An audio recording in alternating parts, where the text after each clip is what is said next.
Olá tricolor, jogador desabafa após derrota para o Botafogo. Mas antes de te contar, se inscreva no canal para não perder nenhuma novidade do Fluminense. Com atuação pouco inspirada, o Fluminense abusou dos erros e acabou derrotado pelo Botafogo por 1-0. O gol do jogo foi marcado por Cuesta em lance polêmico. A defesa tricolor pediu falta em Nino, mas foi ignorada pela arbitragem.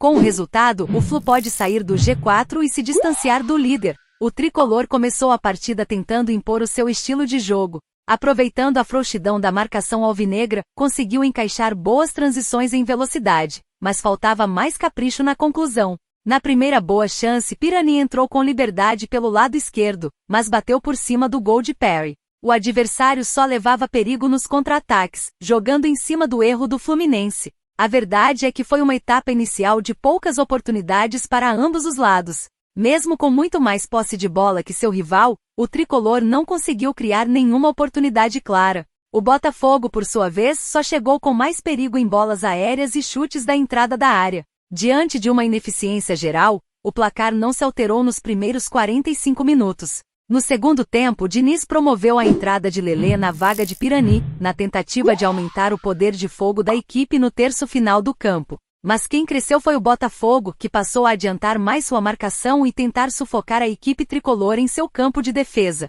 Apesar disso, os goleiros seguiam sem trabalhar. O Flu até tentava, mas abusava demais dos erros de passe. Na última metade do clássico, os times foram para cima para tentar o gol da vitória. Embate e rebate dentro da área, melhor para o alvinegro. Cuesta aproveitou dentro da pequena área e colocou nas redes para fazer 1-0 para os donos da casa. O time de guerreiros pediu falta em Nino na jogada, mas o lance foi validado pelo VAR, mesmo depois de muita reclamação. Na reta final, o Flu ainda tentou ensaiar uma pressão e buscar o empate. Lelê perdeu uma chance de ouro na pequena área para igualar. Não deu. Na próxima rodada, o tricolor visita o Corinthians na Neoquímica Arena. Nem só de notícias ruins foi o dia do Flu.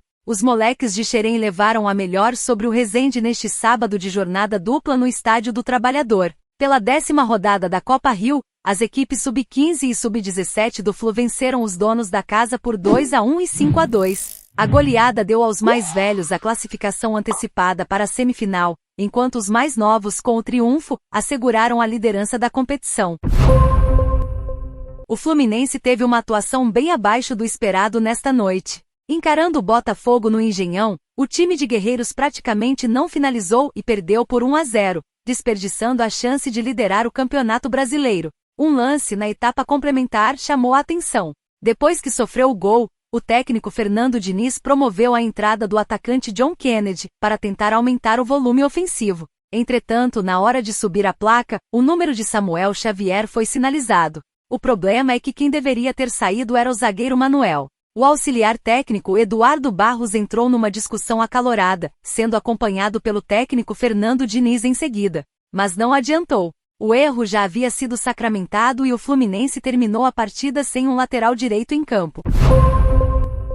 Titular do Fluminense, Felipe Melo, foi substituído ainda no primeiro tempo neste sábado. Meio-campista de origem, ele foi escalado como zagueiro ao lado do capitão Nino e pediu para sair antes mesmo dos 20 minutos, ao escorregar no gramado do estádio Newton Santos. A princípio trata-se de um problema muscular. Felipe Melo colocou a mão na parte posterior da coxa direita e ficou em campo por mais alguns minutos, até que não aguentou e deixou o gramado pela linha de fundo, visivelmente abalado, mas caminhando sem precisar de ajuda de nenhum companheiro nem da maca. O departamento médico do Flu vai avaliar o camisa 30 para saber se há lesão ou se houve apenas um incômodo no local. Caso seja necessário, ele passará por exames de imagem para concluir o diagnóstico. Na derrota desta noite, durante o jogo, teve muitas reclamações direcionadas ao árbitro e também após o apito final. Fernando Diniz foi um dos membros do tricolor que mais reclamou de forma veemente com o juiz da partida. Após o fim do jogo, o treinador foi até o meio de campo e questionou a respeito do lance do gol do Botafogo e ainda sobre a substituição sinalizada de maneira errada. No caso da substituição, era para sair o zagueiro Manuel e não o lateral direito Samuel Xavier. Logo depois houve a entrada do atacante John Kennedy, mas que não resultou em melhorias significativas na partida do Flu. Com a expulsão do técnico Fernando Diniz, ele não vai estar em campo na próxima rodada do Brasileirão contra o Corinthians, fora de casa, que será realizado no dia 28 deste mês, às 16 horas, em Itaquera. Em coletiva de imprensa, Fernando Diniz criticou a quantidade de minutos acrescidos no segundo tempo e explicou a expulsão após o fim da partida. O Fluminense levou o único gol da partida na reta final do jogo, e após 4 minutos de paralisação para checagem do VAR, o gol foi validado. Abre aspas. Teve jogo aí de 11, 12, 13 minutos de descontos. Nesse jogo 4 minutos só no lance do gol do Botafogo. O mesmo árbitro em Sergipe e Botafogo deu não sei quantos minutos de acréscimo. Então a gente não tem critério. Ninguém ofendeu ele e toda vez que ele apita jogos tem um problema em relação a isso.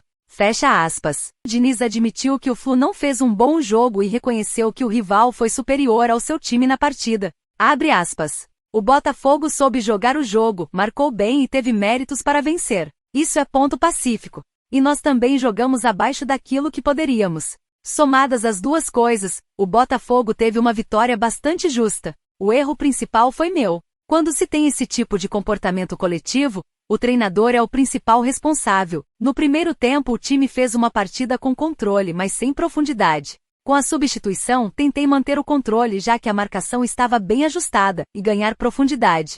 Não ganhamos muita profundidade, perdemos um pouco de marcação e de controle. Com a mexida o time não ficou melhor. Tive bastante peso na partida de hoje. Errei na maneira de conduzir e não tem muito como colocar o peso nas ausências de hoje. Tínhamos um time bem ajustado para jogar melhor do que jogou. Fecha aspas. Na saída do campo, Nino reconheceu a péssima atuação do time em campo, também chamando a si a responsabilidade por alguns erros cometidos durante o jogo. Abre aspas, eles se aproveitaram muito mais dos nossos erros. Muito mais do que criação do time deles. Não soubemos jogar o jogo. O jogo pedia um jogo mais direto, mais longo e insistimos no curto, com tomadas de decisões erradas nossas. Algumas bolas que era para eu sair jogando longo e escolhi sair jogando curto. O time foi sendo minado assim, perdendo algumas bolas e o Botafogo foi criando nas bobeiras que demos. Fecha aspas. Além disso, o zagueiro admitiu ter sentido um toque de Vitor Cuesta no lance que gerou o gol do Botafogo. Abre aspas. Na hora não sabemos direito o que aconteceu. Não vi um contato no Fábio, mas senti o Cuesta em mim na disputa em que estou parado e acho que o cotovelo dele acertou minha nuca. Não sei se ficou claro isso no VAR. Ali é tudo muito rápido e não tem como afirmar nada. O Fluminense agora concentra suas atenções para a Libertadores, onde enfrenta o The Strongest na Bolívia na quinta-feira, dia 25, às 19 horas. E aí, tricolor, você ficou satisfeito com a atuação da arbitragem no jogo de hoje? Deixa aí nos comentários. A qualquer momento voltamos com mais notícias do Fluminense.